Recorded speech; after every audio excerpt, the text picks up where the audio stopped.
G'day and welcome to Creek to Coast. You've joined us making a last-minute Mercy dash into the BCF store at Gympie. We wouldn't be the first group that's been making their way up to Fraser Island and forgotten some bit of fishing gear or camping gear. In my case, it's a few extra lures. The hard part now is dragging these guys out of here. Come on, fellas, we've got to get going. From Gympie, it's about an hour's drive to Inskip Point, where we are catching the vehicle barge to Fraser. When I say we, I mean that I've been joined for a few days of beach fishing by Creek to Coast regular Cody Cook, along with Jason Broadhurst from BCF and Simon Clark from Motorama. Jason and Simon are both big fans of the island. Cody's only been here once before.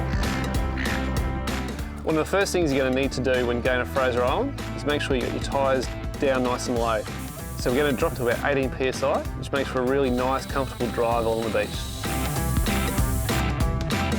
So we've made our way out onto Inskip Point here, where we're going to jump on the manta ray barge that'll take us over to Fraser. The way the manta ray works is basically you roll out onto the beach and first come, first serve. Once you're on the barge, the guys from Manta Ray are a good source of information to let us know what's been caught on the island, where it's been caught.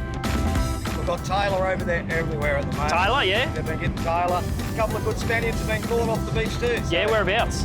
just up around Dunderborough way. So, Nice. Yeah. We're booked in at a private campgrounds at Cathedral Beach, which is about 60 k's up the eastern side of the island. Now, while the beach is pretty good most of the time, you do have to bear in mind your tides. So avoid hitting the island a couple of hours either side of high tide, particularly at this southern end, where you'll have to go the inland track, which isn't a pleasant drive to start your holiday. We're driving on the largest sand island in the world. It's 123 kilometres long. Mate, what a fantastic way to christen this new car. Yeah, I know, it's pretty exciting. I was pretty rapt when I got the call up to come up to Fraser, and I picked up the Colorado. It's not just an old work ute anymore, is it? There's a bit more going into them now, and it's comfy. I think they've actually spent a lot of time refining the actual suspension, so that it's really suited to our conditions. It's handling these washouts all right anyway. Now, a lot of families are choosing it as their primary recreational vehicle or their primary family car because they can do stuff like this on holidays and weekends.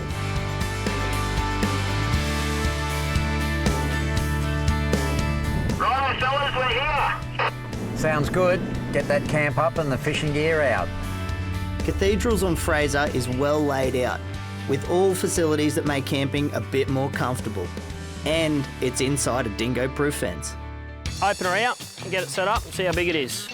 Jason was put in charge of the camping gear, and his theory is that you start with the communal area and build the sleeping quarters around it.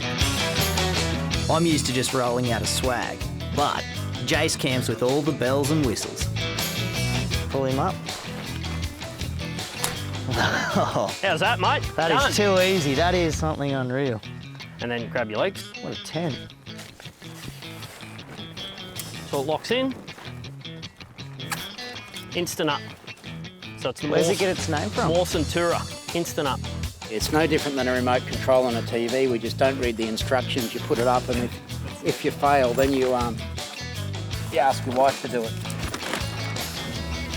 Righto, so this is a gazebo hub. So the idea behind this is we can put it on a wall. Any 3 by 3 metre gazebo, any side, any wall. We're going to put it on the back side of it just to open the campsite up a little bit. Good one. Plenty of room in there. Nice. Thank you. So our beds for the night are sorted, and there's still daylight left to head down to the surf and chase a few tailor. In front of the campground is as good as anywhere. So while we're fishing here, if you have a look, this is the gutter. So we've got open entry into the back deep water. The theory being the fish will move in and they'll move along. So we'll just have to move around a bit. They're not always in the deep part. Sometimes they like to hide on the edge of that white water. Sorry, mate. At least I'm catching something.